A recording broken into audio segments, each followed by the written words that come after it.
my fall, my trials and tribulation, my heart, my balls, my somebody stop, somebody come and get me. Little did I know that the Lord was riding with me. The dark, the light, the heart, the fight, the Lord, the right, the God.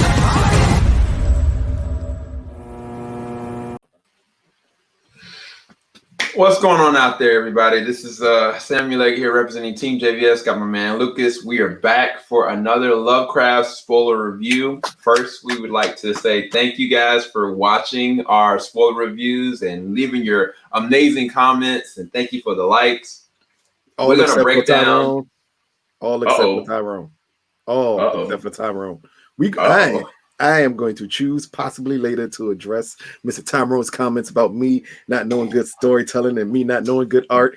I don't know if you know good storytelling and good art at this point, if you think this is either one of those things. But we are not going to start off on a negative note this week with Lovecraft Country. We are going to come in with fresh eyes and enjoy whatever thing they give us to enjoy and not question it, because we are rooting for everything that is black, supposedly, at this point.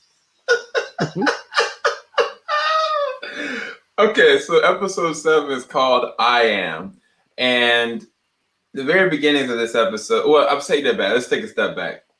Last episode, Hippolyta took it upon herself to take her daughter and just go the complete opposite way to go to try to find out what happened to her husband.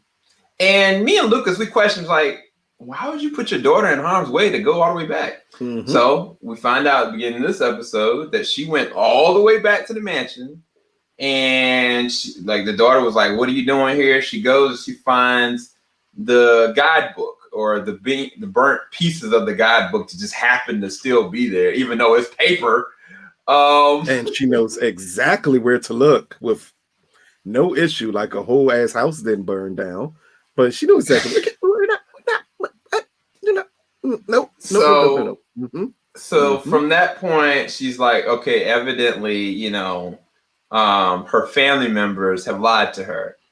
And, I'm gonna be very honest with you. In a family like mine's, when somebody lies, either one or two things are gonna happen. You ask somebody else, and then you get to the root of it, or you go directly to that person and you throw some hands. What happened? Well, Hippolyta decides to not tell her family anything. Nope. She decides to go back to the device that she had picked up from Letty's house, stole actually from Letty's house, and tries to uncover his secrets because she thinks that that's going to be, a good distraction or a gateway to figuring out something else. Unbeknownst to her, that's going to take her on a journey past the cosmos and through time. And before we get to that side of the story, which I'm gonna be honest with you, I personally did not like, we're gonna get to what happens before that. Before that, Letty has a dream that she is basically going in the same exact house that Tick was in, but she also burns. But she gets the understanding that she's also pregnant. And so she kind of wakes up, kind of confused, looking for Tick, and Tick is somewhere off, coming up with some kind of idea of where he should go next, because he just called his ex, technically, on the phone. We don't know what that conversation happened or where that went, but we know he had that conversation with her, and he didn't tell Letty. Either way, they knew that they needed to go and reach out to Montrose. Now, I'm going to say the best part of this episode, and I don't know if Luke is going to agree with me because we hadn't had any conversation about this episode. I think the best part of this episode is Montrose's getting outed, basically. Like, outed to his son, and what that did to him. It kind of was like he had a bubble around, what was inside of him. And he kind of kept it from his son. And basically tried to protect his son by beating it out of him, or any kind of fear of something happening, but it all came crashing down because Atticus witnessed literally his dad and Samuel coming out of Dad's apartment, and Atticus confronted him about it. Asked him, did the mom know? Asked him all these kind of engaging questions. And I felt like that was one of the most realistic conversations and pieces of dialogue. And I think it was executed and acted well by both actors. I was curious, what did you think about that scene, Lucas?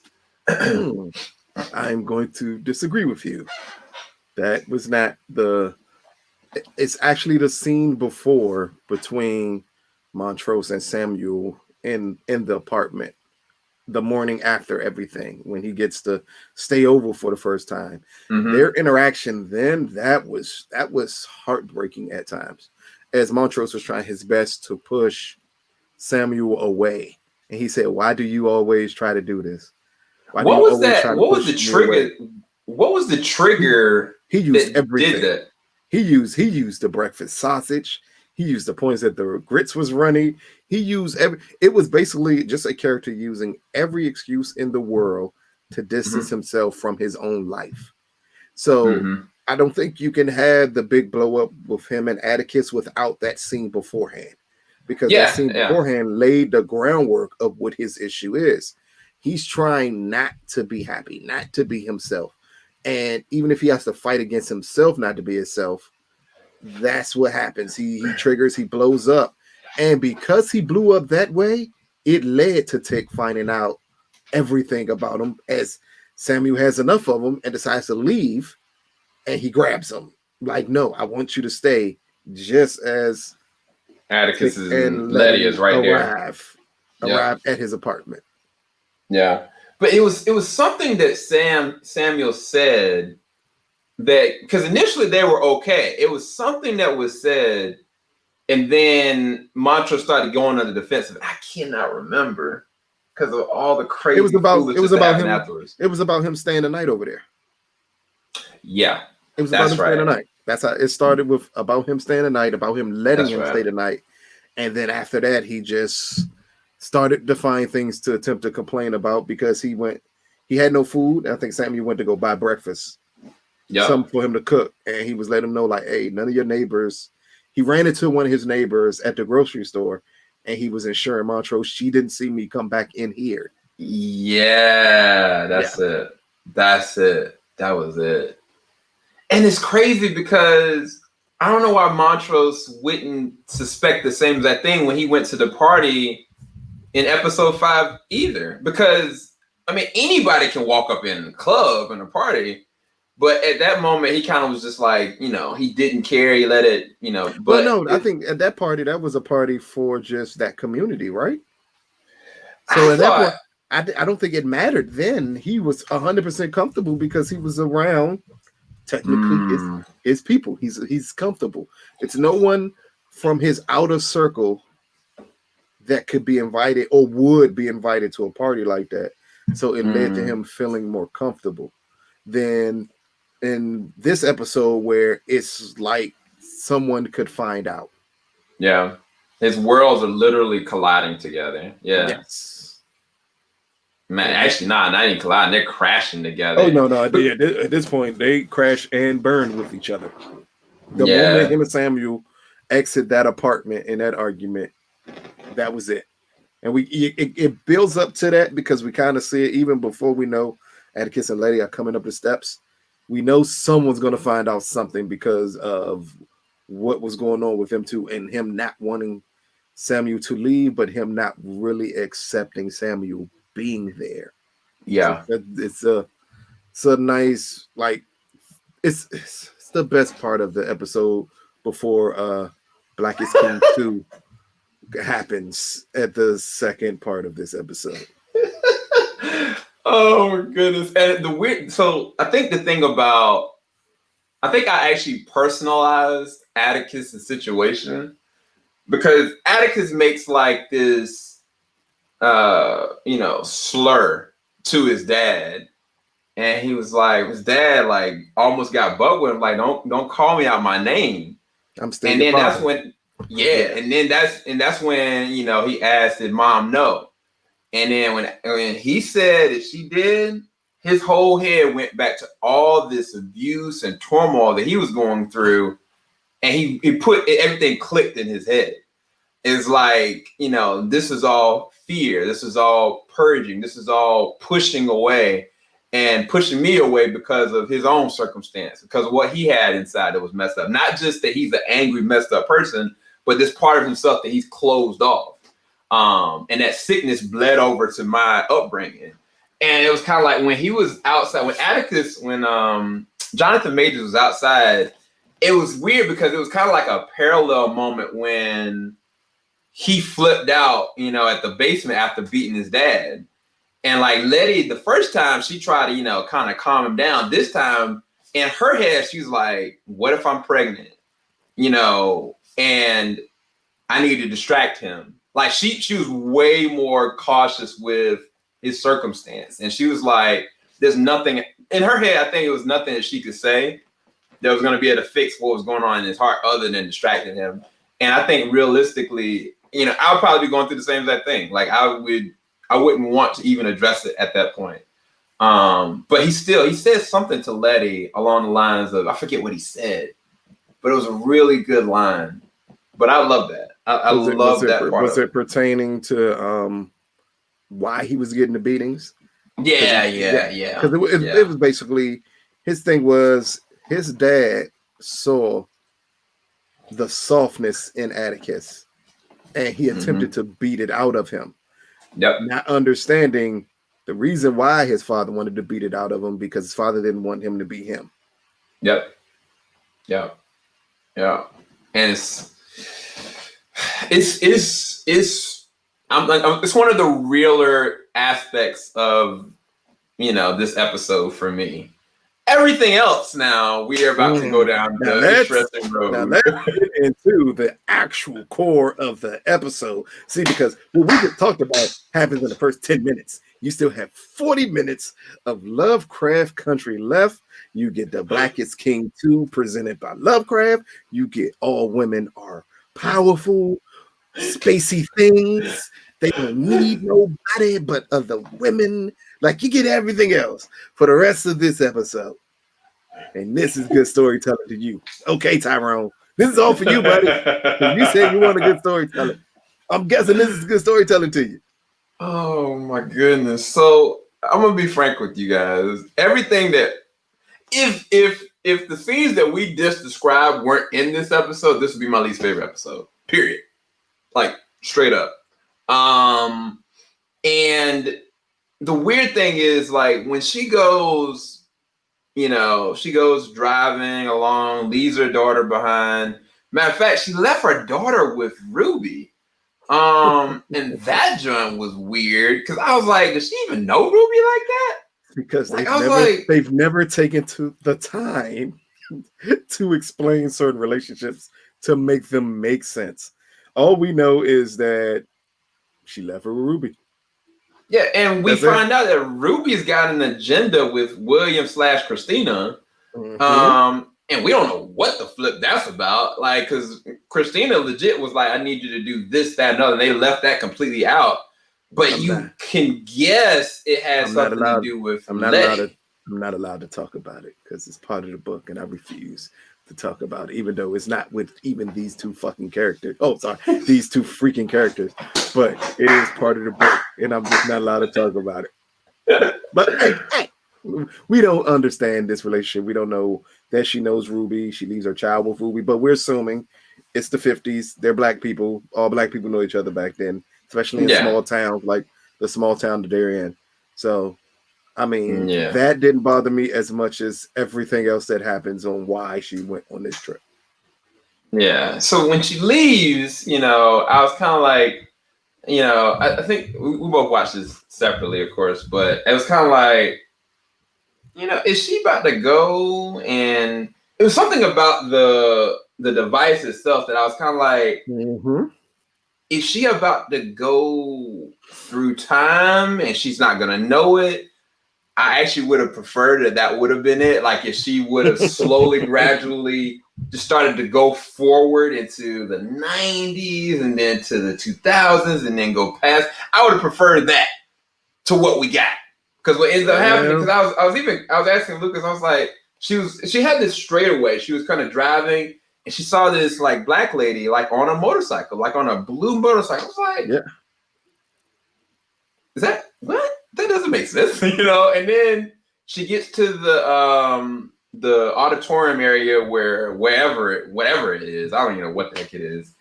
And she, you know, she finds the device and she starts to work with it. And I was like, I don't know any brothers or sisters that would even do this, put themselves in that kind of situation, because this is illegal. Like it's illegal and illogical. I don't know what she's doing. In that time period, none of that made sense to do. None of it. But to be fair to this show, it also didn't make sense for 3 black people to break into a museum and go searching. So, I mean, I can't blame you for trying. She did something that literally made no sense for black people in the 50s, because they would have done horrible things to you the moment they caught you. Even the cops' reaction in this episode to what she did is not real. They would have shot her immediately. There's nothing to talk about here. And they would have used some more excellent, nope, not gonna think about it. Let's just get into her journey into womanhood. That's what I'm calling this now. Her journey into womanhood. Look, when she started going and pulling a Limitless mixed with Sherlock math equations in her head, hey, she is smart. Turn them down. She is smart. This isn't knocking the character. She's not sweethearted. Like, she's everything. She's everything in this one. I give it to her. And so, and I gotta critique this. The cops, the way that the cops were looking, that was another thing. I was like, the cops, like their actual dress, I was like, this attire looks like this could be in the 2000s. Like, is she in the 2000s? I literally started the question. I was like, is she already in the future? That's what I thought. Then, lo and behold, I'm saying, oh no, they're still in the same exact time period. I was like, what? That doesn't even make sense. Like, why not just anyway? So Atticus realizes some kind of way what's going on, gets there in the nick of time. Before. Hold up, Sam. We are not going to say he got there in the nick of time, because the cops is already down there with her with a gun pointed on her, and then he runs down the step.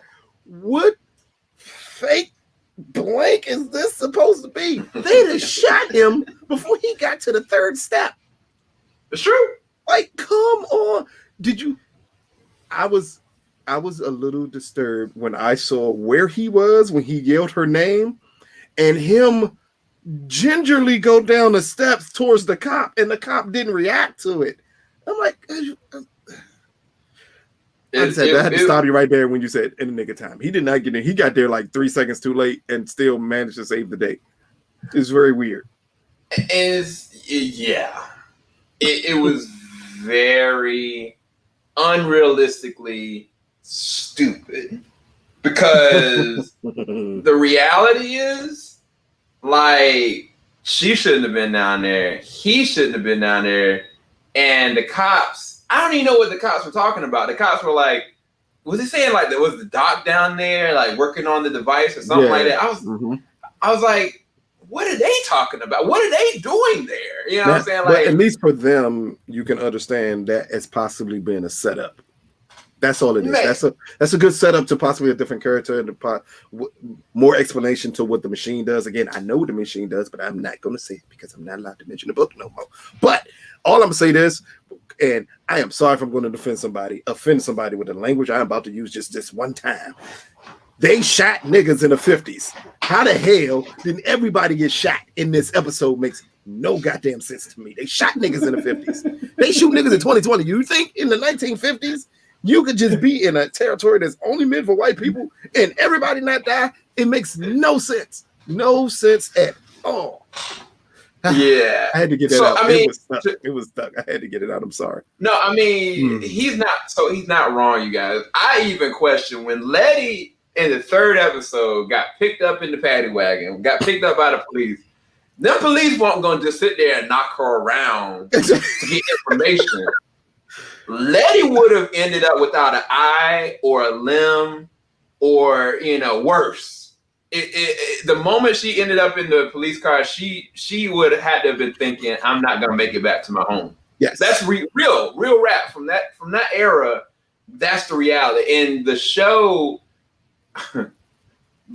is not trying to show the true reality of that time period and the ugliness of the time. They try to push to it and kind of code it a little bit and nurture it a little bit, but they don't go for those kind of strides. And I don't know if it's because they don't want to push people the wrong way, or they don't want to overcloud, the saturation of what enslavement or situations like that were in the area where I don't know. But the sad thing is, if you're going to go and approach this era and go down those roads, you have to be willing to go and take those kind of sacrifices. And this situation with that estuarium, or where the heck they were, it was an unrealistic situation. Atticus would have probably gotten shot in the leg at the very minimum, and she would have already been dead. Yeah, she would have already been dead by the time he was falling down the stairs. They probably definitely would have locked him up and worse. But either way, that's not what happened. So some kind of way, the machine gets shot, which is the most corniest joint ever. Machine just happens to get shot. Machine starts coming on, and stuff starts thrown through. Now I'm gonna tell you this, as a black man, if I seen some stuff like that, I don't care if I seen everything that Atticus has seen or not. Especially if I was her, I would have ran up them stairs as fast as there's no way I would have been looking at something like that and just seeing like, what is that? There would be no way. And so Atticus is just still beefing and, fighting with the cops, thwarting them off. He threw one of them in the joint. And the other cop just got shot by her some kind of way. I don't remember how. And doesn't even matter. Either way, some kind of a way, she's put her back to the same. And I was like, how, fam? Why would you do that? Why would you beat that? Either way, she got sucked in. No, both of them got sucked in because he went out after her with his stupid stuff. Yeah, that also did make no sense. That I'm going to go in after you because that's the way to save you, is me going after you instead of me trying to stay there with the machine to open up. But you know what? We're not even going to think about it. We are just going to get to the most interesting part of the episode when we get to the aliens and everything else. And yes, I said aliens. And no, not the aliens that would make sense. Nope. These are, it's on the space. She gets out of the void and ends up on a spaceship, but she ends up naked on the spaceship. And she ends up naked with devices put in her wrists, supposedly to help her adjust to the alien spaceship. As she puts on her clothes after she realizes she is naked, and she has a janitor jumpsuit for some odd reason right there next to her, she puts on a janitor jumpsuit and she goes to exit the spaceship, and she runs into the ultimate black African queen alien. And when she runs into the African queen alien asks her, "Am I? Who are you?" And she tries to break out, and she says, "You're not in prison. What do you want to do?" She ends up damaging her space rissy things. In the process of damaging her space rissy things, the alien reappears as she tries to break out again. And the alien informs her, basically, you can pick anywhere in the world to be, to live, to find out who you are. And we get her as she decides that she wants to go dancing in the dance troupe with Josephine Baker. And then we get her dancing with Josephine Baker. I'm not gonna comment on the scene, how it's done fully. I'm not gonna comment on it making sense. I'll just comment on the scene. The scene is great. It's a nice 50s environment. We have Josephine Baker dancing. We have nudity, which I liked. But nothing else, because at this point is about her going on a mission to find out about herself. Yeah. That's what this is supposed to represent. This spaceship, this alien, this being able to be transported to different places is all about a mission to find out who she is. So first she goes dancing with Josephine Baker. The next one she goes and become an African warrior fighting an all-white male army, and she becomes head of an all black women army. Now, another thing to keep in mind here is when she gets transported to these different places, it's also a time lapse happens in these different places where she was with Josephine Baker. I can't remember the exact time frame, but it was weeks, was it months that she was there? So it's hard to tell because they put them in as coordinates, not as like time moments. It was but only reason we know it's time moments is because we can see through the practicing with Josephine Baker and getting better and getting more accustomed to the people there. We see it when she becomes the African warrior about her constantly training over and over and over and over again. And through these two situations, she then decides she wants to be back with George. Yep. This is the most important part of the episode.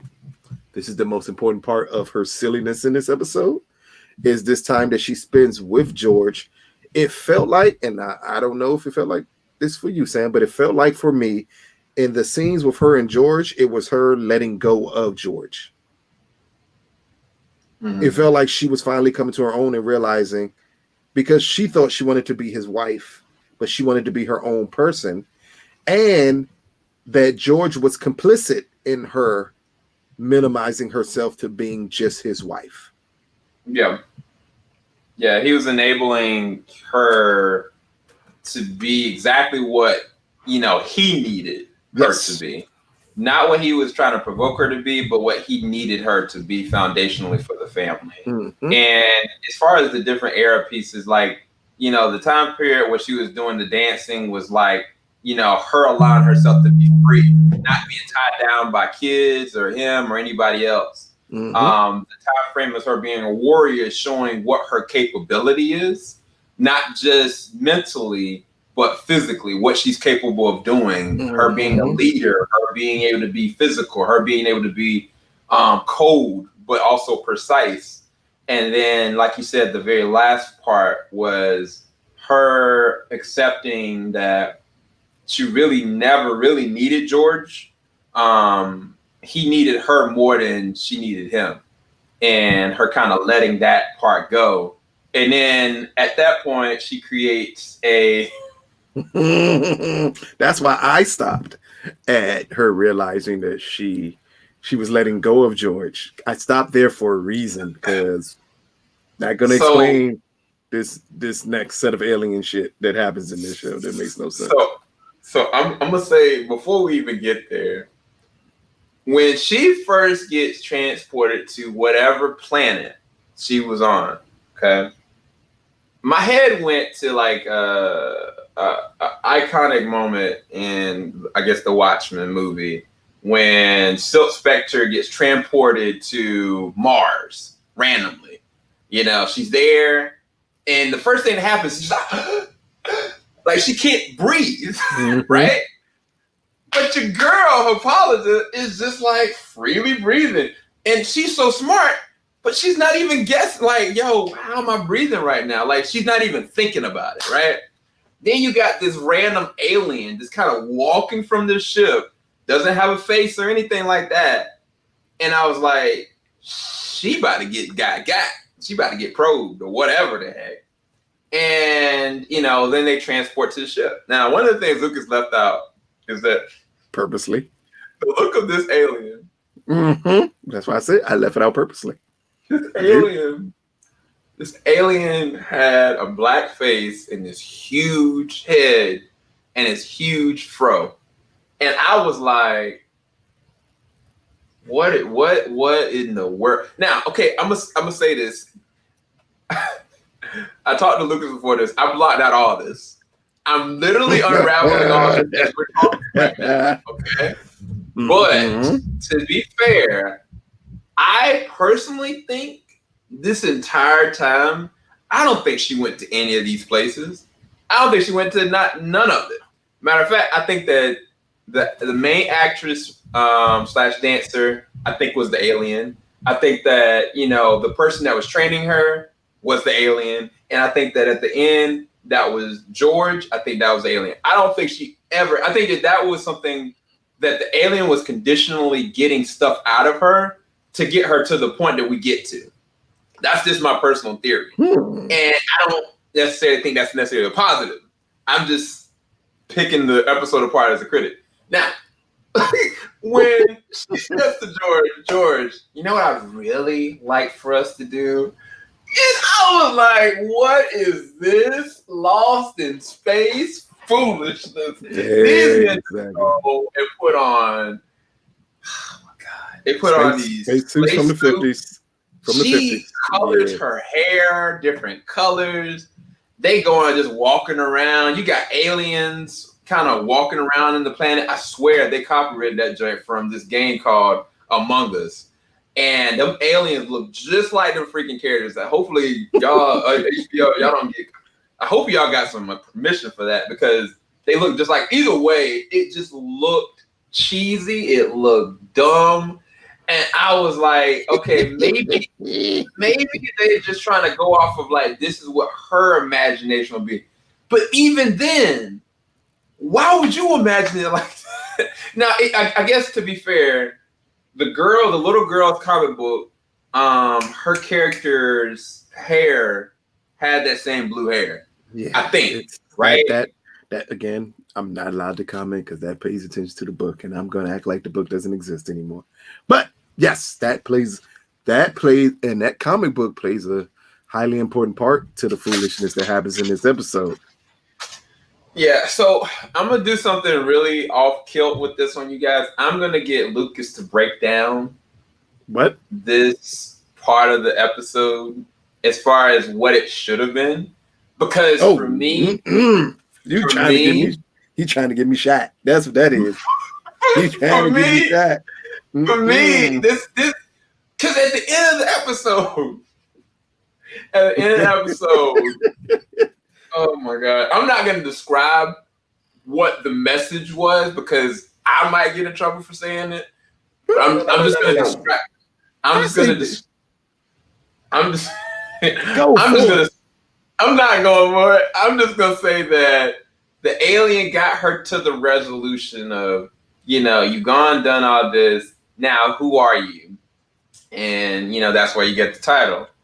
But, Hippolyta basically was like, I wish I could go back with everything that I have here. And I'm assuming that the aliens conditioned her in such a way that, she is back in that era, but she's in space some kind of a way.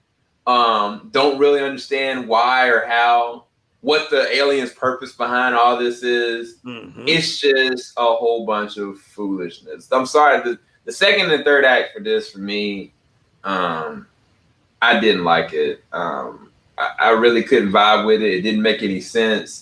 And that's part of the reason why I really want Lucas to try his best to describe what this should have been, what they were supposed to be. And did any of this even happen in the book? I think that's my biggest question. Did anything that happened in this episode, did it happen in the book? First question.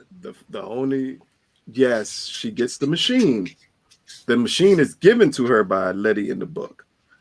And her son in the book, because she doesn't have a daughter, she has a son in the book. Her and her son in the book discover how the machine works. That's about it. And when they discover how the machine works, it makes a lot more sense because we establish what those characters are early on in the book. So it makes perfectly good sense why. And it's a ghost involved in it also that they have not brought up in this show at all that plays a highly important part with that machine.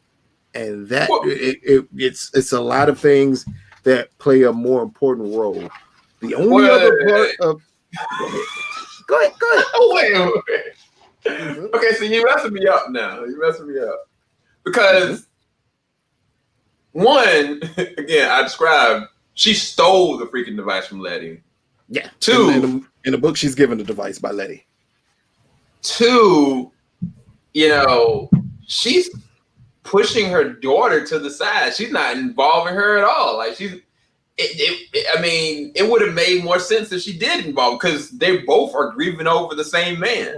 Mm-hmm. But remember, George is not dead. And also remember, George doesn't die in the book. So it's a completely different story altogether because he doesn't die in the book. So there is no grieving over George. And that's the third thing I was going to say. The only ghost that has been implied in this, in episode 3, was when the daughter was getting contacted, I assume, by her dad. Because there was somebody that opened the door up to the device for Hippolyta. Yeah, that goes a little further than that. In the book, Letty's whole fight in the book against the ghost never fully happens. It's another ghost who also protects Letty and the house who gets rid of the evil spirits. It's not Letty. That person is also the person who that machine belongs to in the book. So again, I told you I didn't want to talk about the book because there's no need to. It is certain key. At this point, all they're doing is taking key moments from the book and attempting to put a plot around it. So yes, in the book, the machine exists. Yes, in the book, in this episode, the only other thing that happens in the book is the very end of this episode with the comic book found under the person who's died. That's the only two parts of this book. Other than that, everything else is made up. This space journey is not a space journey in the book. In the book, it's more of a purposeful journey to deal with Samuel Braithwaite and the things that he's done. And none of that is done here. None of it. So I just leave it alone. And I just, again, I told you, I am not here to badmouth Lovecraft Country anymore. If this is something you people like to watch, go right on ahead. This episode made absolutely no sense. The tone, again, I don't know what it is with these people making this show that you have decided to switch the tone of the show in every episode. You can't follow up as many issues as I had with episode 6. My only huge issue was the connection of you bringing it back to Lovecraft Country. And you're like, damn it, this was a great episode if you didn't do that. This here, you said, you know what? We're just going to throw everything at you at once.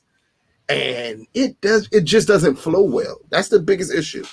It's a lot of deep meaning in this episode. I can glean even deeper meaning than Sam did. I can glean a lot of meanings from her conversations with the alien and what they really mean as it pertains to her life. I am not going to do that because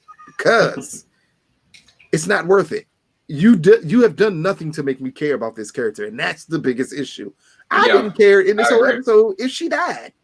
Didn't matter. Yeah. You played her as a lesser supporting character this entire time, and then you turn around and give her her own episode and expect me to care about her. Let her die. It said best in Rocky 4, if she dies, she dies. It didn't matter to me. And that's the problem. They got to make you care about this character here. This could have been a very pivotal moment. It comes across as being silly. Everyone in this episode past the first 10 to 15 minutes is silly. Yeah. Like Atticus even become, after all the dramatic stuff we talked about at the beginning with Atticus and the tone that they set, they switched the tone a minute later when he arrives at her car. The whole tone of the episode changed all of a sudden. Like it's another missed opportunity. That's all it is. Oh yeah. Speaking of Atticus, why the flip? At the end of it, when he came, well, first off, we don't know what happened when he came out of whatever machine. They didn't even explain any of that. I'm assuming that might be another episode. But either way, he came back and just looked and was like, I was like, Atticus, what you doing, dog? You need to get up out of there, dog. Like, either way, you shouldn't have left any evidence down there. Why would you leave the one bit of shred of evidence, and it was just dumb.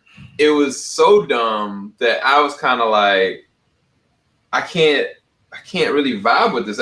And again, everything that Lucas has described to just in hearing what he said, all those small changes were just drama for no good reason. Every single one of those 3 different specific things that I asked him about that they changed were added drama for no good reason. They changed Montrose into a gay man for no good reason. Wait, what? Hold up. Nah, you shouldn't have told me that. I didn't hear that. Like, it's, I understand it's certain elements you want to do, it's certain liberties that they want to take. At this point, I'm no longer arguing about your liberties. I am just going to discuss the execution of the episode. And that's where you falter here, is this episode tonally is all over the place. It feels so jumbled. Like, I haven't felt this jumbled from a Lovecraft episode since episode 2, where it was just like you were just throwing everything at people. Slow down a minute. That's, again, I said it in that episode. If you slow down, you can explain your story a lot more. It's hard for people, as Sam said, to accept that she went into this portal. Atticus follows her. Then at the end, we see Atticus come out and we don't see her at all. So it kind of set us up that, are we going to now have to sit through another episode of Atticus in this portal? Like, yep. Yeah. No, I don't want to sit through that. Explain it better. Explain it better. That's basically explain it better. Make us care about these characters a little more than we actually do. Like, the beginning of the episode starts off with a very interesting story if you would have went down that path. Yeah. Of Letty having a dream, like discovering the ancestors, and then what happens with Atticus and his dad. Like, stay on that path. Instead, you decided these feel like the first 15 minutes and the last 40 minutes feel like 2 completely different episodes. I agree. And that's a problem. Agree. That's I a problem. Agree. When singly, both of these episodes could get it. The space episode was going to be silly no matter what, but it still could have been done better if you would have taken that extra 15 minutes of that other storyline and put it all into this storyline. Explain a little bit more, drag it out, help people out a little bit. Yeah, because I mean, what Lucas said, from the character's foundation of politics, her actual character, the only nugget I've gotten this whole entire series is the very first episode where she's in the bed with George. They're having open conversation, and like she starts to kind of question, like, "Are you gonna take me with you now?" And I was like, "Okay, this is engaging. Like, there's some history here. There's more to this guidebook. There's more to what she wants to be, who she wants to be, what she looks at herself, what he looks at her as." I was like, okay, there's a good start from this. After the point with this, there's nothing for her character. They kind of use her as background noise, or even, make her unnecessary. Because when Atticus came back, she was just beefing with him without telling him. I knew why she was upset, but everybody knew but Atticus, and that makes no sense. And it's kind of like that could have been a great character moment. She could have came at him like, "Look, I don't care what you got going on right now. I know you know what happened to my husband. I love you, but I don't want you in my house anymore." That could have been a great moment. You know what I'm saying? Like, those small little moments would have been good foundational builds, because those also build characters around them, other characters. Because then that would have made Atticus question, man, am I really thinking about other people, or am I just trying to figure everything out? You know what I'm saying? Like, who am I hurting in my path to figure out what's going on? That's a great lesson to learn. Exactly. And it's like, even when she's like working with her daughter, like, she's not once, I don't think, talked to her daughter and been like, "How are you? Like, I know your dad's gone. Like, I'm hurting too. Like, are you okay?" Now, God forbid, she's gone. Like, this girl might be an orphan as far as we know. I don't really know. But she never had one of those moments that made you care enough about her as a character foundationally to be like, "Dang, this girl just lost her mom." Like, did she lose anything? For real? And that's a harsh thing to say, but that's real. Like, did she really lose anything other than her dad? Yeah. And that's sad to say, especially this being her episode. So, I didn't mean to get this passionate about it. I actually try to forget this episode. All of it's coming out like it's bleeding out of me. But see, I was calm this episode. I did a little bit, but I left it alone. I didn't bring up the book. Sam brought up the book. I did not bring up the book. Wasn't gonna talk about it no more. This is something else, and I am going to judge it as something else. Yeah, but anyway, people, did we get everything? Did we touch on everything? Is that it? Oh man, is that everything? Hey, it sounds like we're scatterbrained on this episode, but please look at episode 2 when we said the exact same thing. It sounds like that, but when you see the episode, and hopefully you'll watch this after you see the episode, you'll fully understand why it feels all over the place, and that's why we're all over the place of attempting to break it down and explain it to you. It's just, hey. And we're not saying that there aren't messages there. We're not saying that there are things there that are of importance, of empowerment, of understanding, of realistic moments, but they are not executed efficiently to make you even care. And that is a fundamental issue. One of the reasons why I loved episode 6 is because it took time to breathe. It was just her character. It was just her. And I got to understand who this character is, what she is, and for better or for worse, her involvement in the Lovecraft story. But I didn't have anything else other than this. And it still worked better than this episode, which is crazy. We've had, 7 episodes that Hippolyta could have had so much building, and they did nothing. Nothing at all to build this character up in 6 other episodes before you got to episode 7.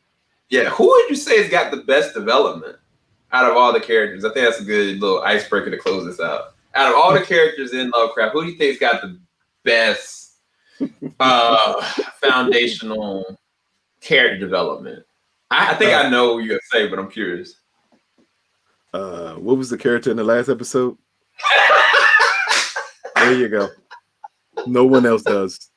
No one else does. Give me the character in the last episode. Oh, Montrose. It's between them two. The two. Yeah. No one else, because you really still don't understand Atticus at all. You don't really understand Letty at all. Ruby is all over the place, and then we have this episode. So you really don't understand any character. Montrose is as close as you'll get, but still, you don't fully understand him because he's clearly holding back a big secret that they haven't even mentioned yet. Yep. I was definitely gonna say he was gonna say Montrose, but yeah, it's true. I mean, it's weird. I think the difference with Montrose is that we at least see the progression of his stuff unraveling kind of naturally, even though our first time seeing him was literally in a pit. And I don't think we ever got to understanding how exactly he got it. If only it was something where they could have gotten his story and made that make a little bit more sense from.